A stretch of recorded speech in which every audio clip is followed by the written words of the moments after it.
A secret war right on our doorstep. West Papuan activists are fighting for independence from Indonesia like never before. Jakarta is cracking down hard, cutting communications and banning foreign media. But we've managed to get inside, where a long-running insurgency has reignited. This is the story Indonesia doesn't want the world to know.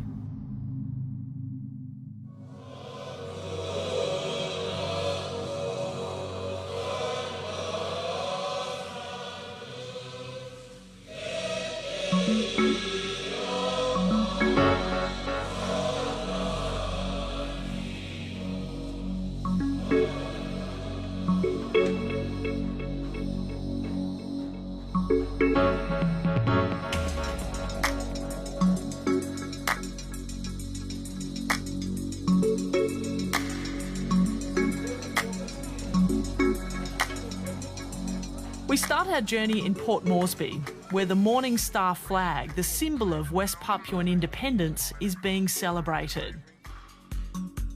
Musician Ronnie Kareni wears the colours with pride. For me, it represents my people and the significance of how many people have suffered or died or imprisoned just for that Morning Star flag. Ronnie fled from West Papua nearly 40 years ago and now lives in Australia. The performers are drumming up support for their compatriots across the border.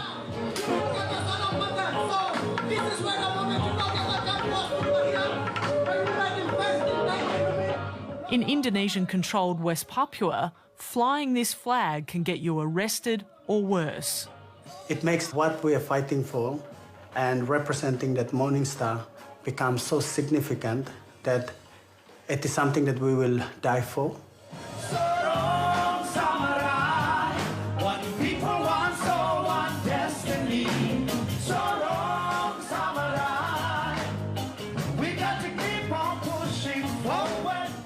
The band Sorong Samurai sings the soundtrack of the independence struggle.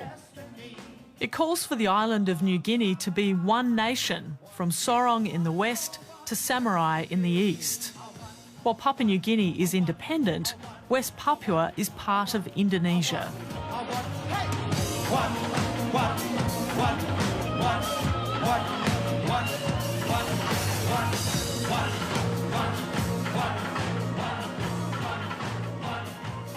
One people, one culture, one ancestor.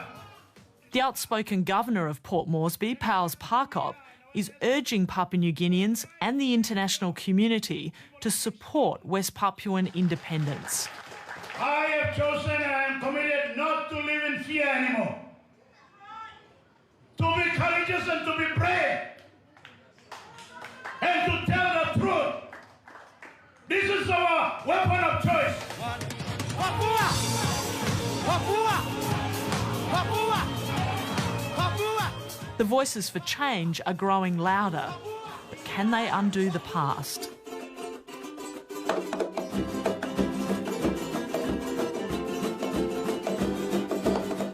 The western side of New Guinea was given to Indonesia in a deal brokered by the UN.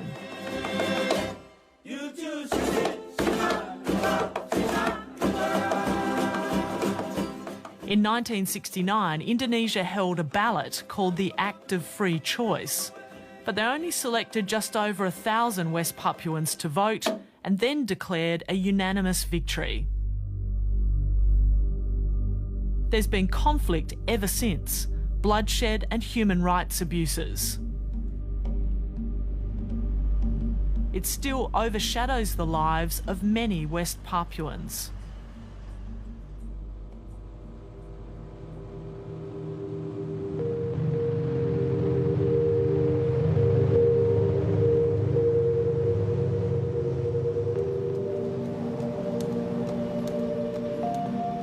The The Fly River is one of the biggest in Papua New Guinea. It makes up part of the border with Indonesian-controlled Papua. For Tony Sapiopa, getting out on the water is a chance to forget his troubles for a short while. Are there many families living by the river? Yeah. These young people, they are West Papuans. Right. But they've been, crossing the border for so many years. Tony is one of thousands of West Papuan refugees living along the border in PNG.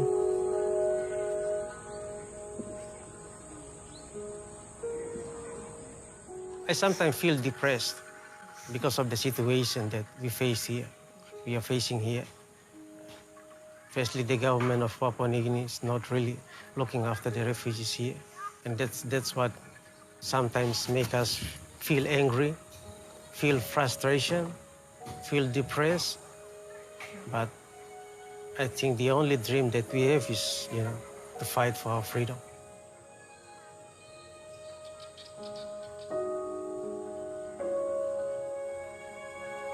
Tony has a makeshift house near the riverbank. Yes, How long have you been living here for? I left Iwara, this camp. He lives with his 71-year-old widowed mother, Estefine. Mom, this is Sally. The family fled West Papua in 1984 because of unrest. Sudah 35 tahun kami hidup di negeri ini, Papua New Guinea, dengan berbagai kesulitan, kekurangan. Kami mengalami kesakitan sampai pada kematian. Estefine sells fried banana to earn a small living. Yang menjadi titik tolak kami ingin kembali ke negeri kami di tanah Papua.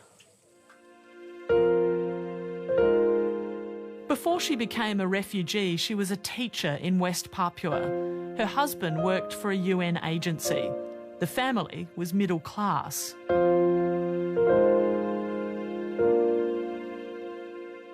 I used to tell her that it's okay, don't cry, because of your aim, because of your dream for your homeland to be free, that's why you took us here. So you don't need to cry.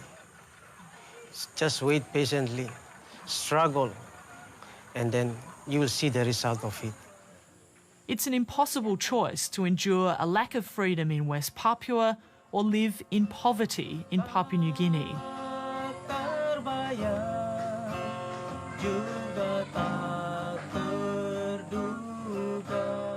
Tony is part of a lost generation, lacking education and opportunity.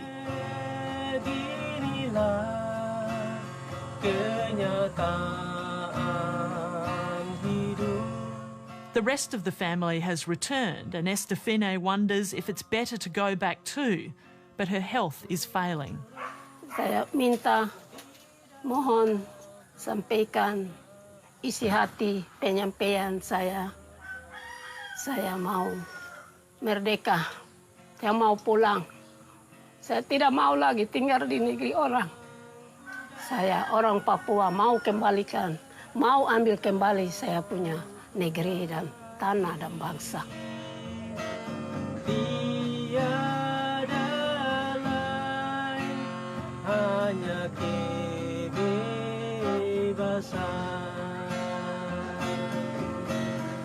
I eagerly want to go to West Papua and fight instead of wasting my time here.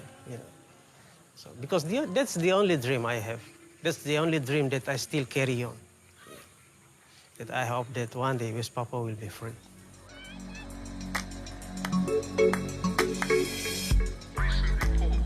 When there's trouble in West Papua, it's felt here across the border in Kayunga. It's one of the biggest towns in this part of Western Province. This is the place that asylum seekers try to reach for safety. The latest arrivals are being processed on the outskirts of town.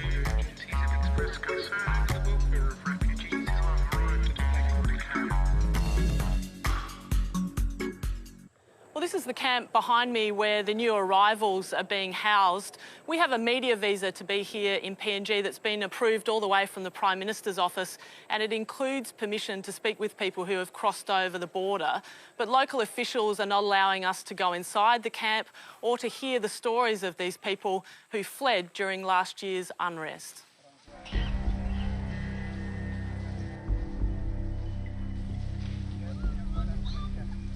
These are the first pictures of the more than 100 men, women and children who crossed the border last November. No one from the PNG government here will give us an interview. Off camera, they say they want to protect their relationship with Indonesia. Last year, the world got a rare glimpse of tensions erupting in West Papua. These videos shared online show Papuan students being surrounded by Indonesian mobs and racially abused.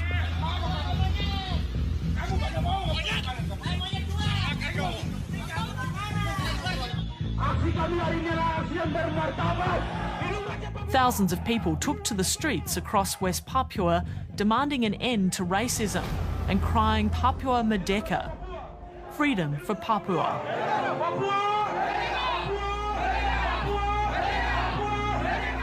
Students marched in solidarity, but Indonesia's then Security Minister, former General Wiranto, rejected the calls. Dialog itu penting, ya. Dialog itu memang dibutuhkan. Tapi dialog yang konstruktif. Kita sudah menutup pintu untuk dialog referendum, nggak ada. Ya. Dialog untuk merdeka, jangan. Peaceful protests soon turned violent.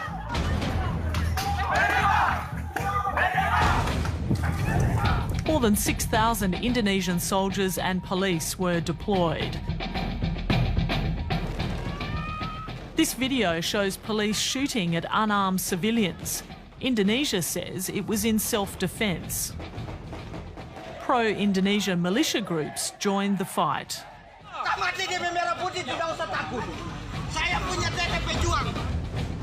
The region descended into the bloodiest unrest in decades. Hundreds of protesters were detained. An internet blackout was enforced across the region.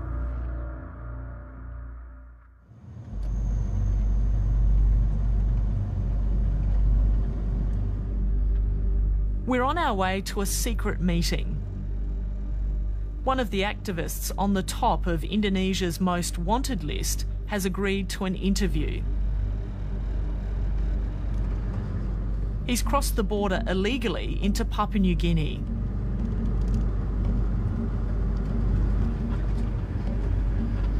Finally, we reach a safe house.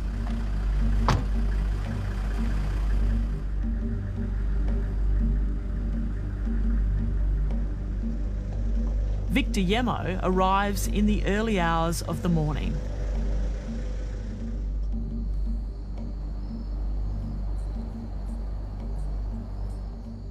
How much do you worry for your safety at the moment in West Papua? Along my life, I worry about my life. Not only me, I worry about my people's lives. All the people in West Papua worry about their life. There is no future for people in West Papua today. I grown up with Savor, I born with Savor, and I live with Savor. Victor Yemo is the leader of a growing West Papuan civil resistance movement and was a key organiser of last year's protests.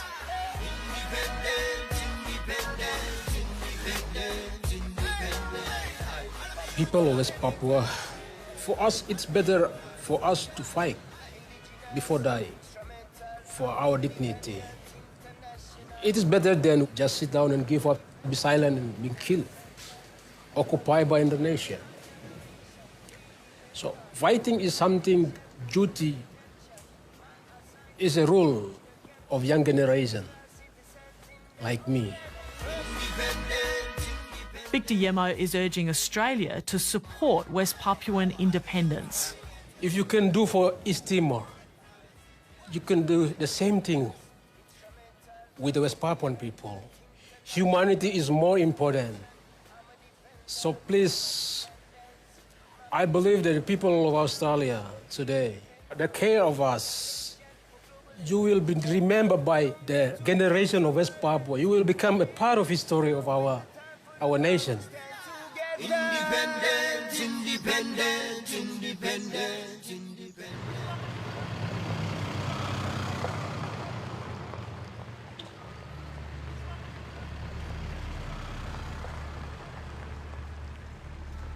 After last year's unrest, Indonesia banned foreign media in West Papua. But one journalist is determined to get the story out. Victor Mambor is the editor of a West Papuan newspaper. He reported on the 2019 demonstrations.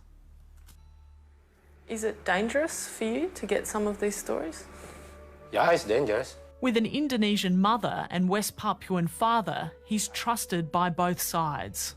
Maybe I am one of them. Lucky journalist because I can work in the Papuan side, but also in the Indonesian side. This is my advantage to help my people. He's been doing what we can't, filming inside West Papua for Foreign Correspondent. How important is it for the world to know what's happening in West Papua? I think it's very important to the world to know what happened in West Papua because the human rights abuses happen every day and every place. Yeah.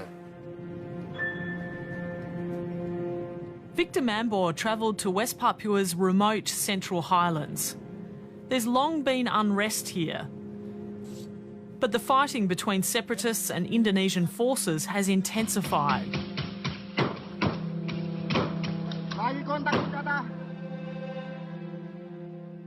The recent conflict started here in the district of Nduga, causing a humanitarian disaster.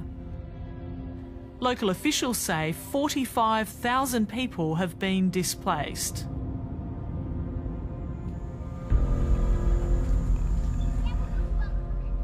Victor is meeting Raga Kagoya, a Highlander helping those who've fled.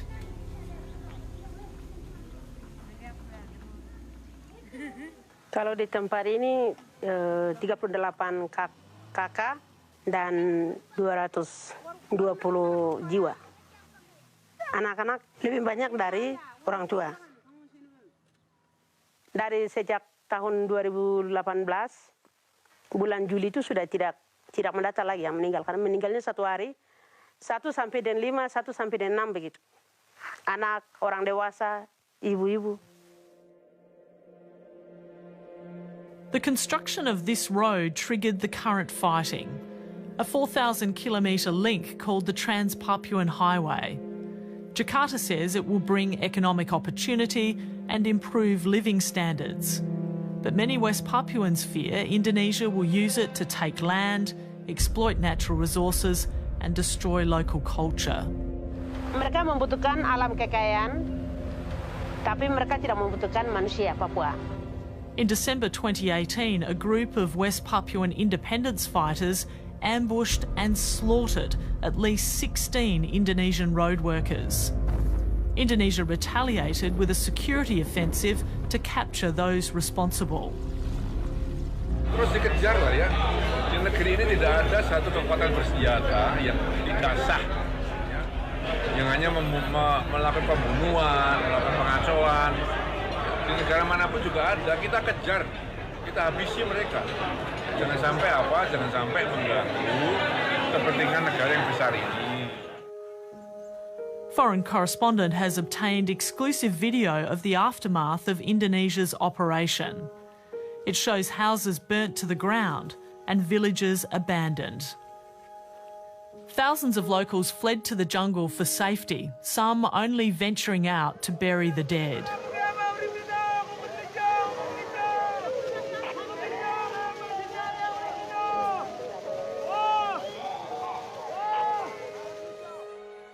Others suffered severe injuries in the attack. Allegations of chemical weapons have surfaced, a claim Indonesia strenuously denies. Human rights groups estimate that more than 200 West Papuans have died. Irian Kagoya witnessed the violence and is still traumatised. Mereka punya helikopter di atas terbang dan kasih turun bom. Masyarakat juga membunuh, tangkap dan kasih siksa, kasih sendiri bikin kolam, tempat kolam baru, kasih bunuh, kasih tidak apa, sembunyi di tempat. Indonesia denies using bombs but admits grenades were launched during the military operation.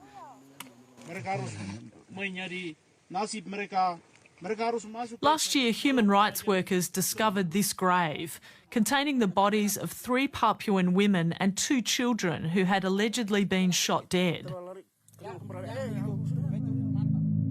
Activists want the United Nations to investigate events in Nduga. Indonesia's former Security Minister Wiranto and the Indonesian ambassador to Australia declined our requests for an interview. In a written statement, they blame separatists for the violence and say Indonesian security forces respect and promote human rights. They say only 2,000 civilians were affected by the situation in Nduga. Tidak akan mundur, tidak akan lari. Kami berjuang sampai pengakuan jatuh. Kami minta merdeka. Kami ingin berpisah diri dari negara kesatuan atau negara Indonesia. These are the rebels that Indonesia is hunting. 19-year-old Commander Egyanis Kagoya and his soldiers. These pictures show children in the ranks. Raga is Egyanis Kagoya's cousin, and she says the use of child soldiers is a new and tragic part of the conflict. Saat ini yang mereka perang, di bawah pimpinan Egyanis Kagoya itu adalah anak-anak memang. Umur 14 tahun sampai dengan 20 tahun sampai dengan 26. Yang 30 tahun tidak ada. Karena mereka ini bukan didaftarkan, mereka hadir, suruh datang untuk ikut atau dipanggil oleh Egyanis, tidak. Tapi di mana pernah ada orang tua dapat tembak, bapaknya dapat tembak, disiksa, kemudian meninggal. Dan setelah melihat langsung keluar. Dan anak sekolah banyak orang juga yang keluar, anak-anak juga keluar ikut perang. Raga has opened her home in the main town of Wamena to care for children orphaned by the conflict. The children are severely traumatised and too scared to reveal their identity for fear of reprisal. Itu mereka pas turun bom pertama, baru mereka bunuh sa bapak. Waktu kau dengar pertama itu bagaimana? Kau rasa bagaimana? Sakit hati. Harus tanggung jawab negara membunuh sa bapak. Kenapa saya harus berteriak kepada dunia atau lebih khusus kepada wartawan, kepada media? Karena begini, kalau saya tidak berteriak, semakin lama semakin sukunya akan habis. Karena dibunuh, dibantai itu seperti binatang.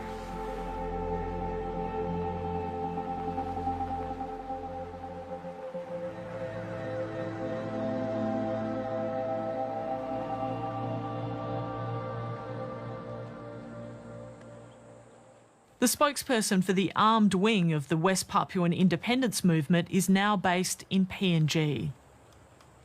Sebi Sambon is a former political prisoner. He fled across the border in 2013. Will you kill again? We, of course. Before independence, we will kill. We will fight, continue fight. No compromise. And he defends the use of child soldiers, even though it's banned under international law. He says it's the result of decades of repression and an estimated 100,000 deaths under Indonesian rule. When their parents been to kill, their mother been to kill, and then they grow up to like 12 years to 15 years, they will become the soldier. Victor Yemo from the civil movement says they're committed to peaceful action, but defends the right of Papuans to take up arms. They are not terrorists. They are not troublemakers. They are not criminal. They are freedom fighters.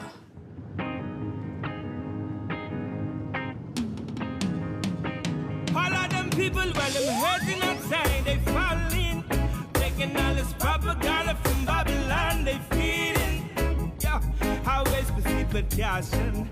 Because them real slick is moving. things aren't seen very often. Them a try to cover up, but them lying are straight. They disguising any... On Papua New Guinea's north coast, the town of Vanimo sits close to the border. It's a popular tourist spot for surfers from around the world.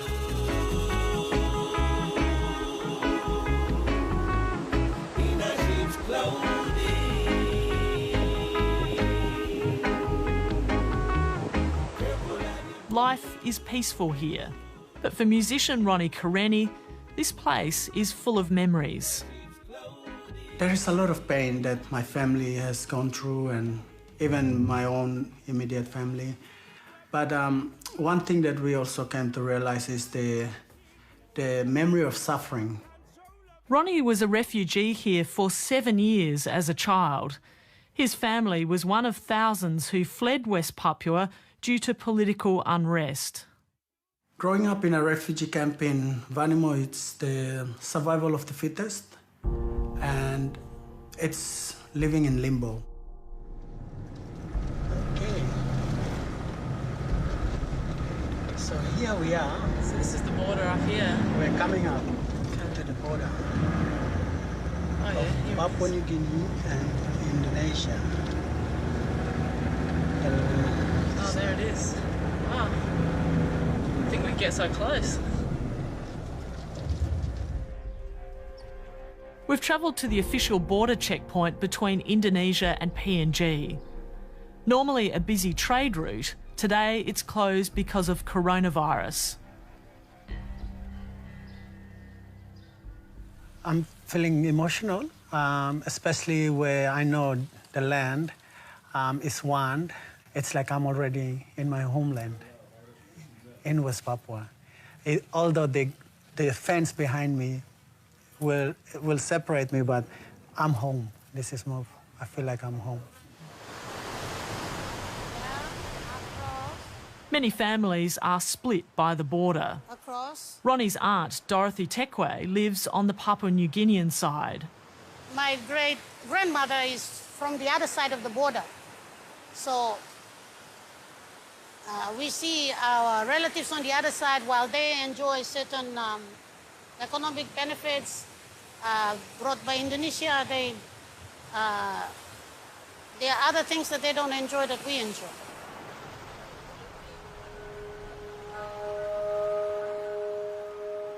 Activism runs in the family. Dorothy is a long-time human rights and environmental campaigner. It is time the world look at what is happening in this little spot. Just because we are black and we happen to be Melanesians and we don't have tanks, we don't have fighter jets, that you forget that there are people on this island that are suffering like that. Something has to be done. One people, one soul, one destiny. Sorong Samurai. One people, one soul, one destiny. The battle for independence continues, and the dream of West Papuan freedom. Morning Star is our vision, our mission, our destination. Along the night, there will be sunrise in the morning. And the people of West Papua hope that one day the morning star will rise up.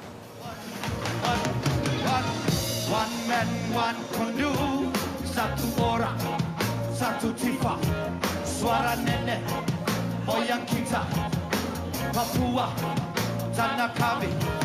Bring your weapon of choice, come back again, like an East Coast boomerang.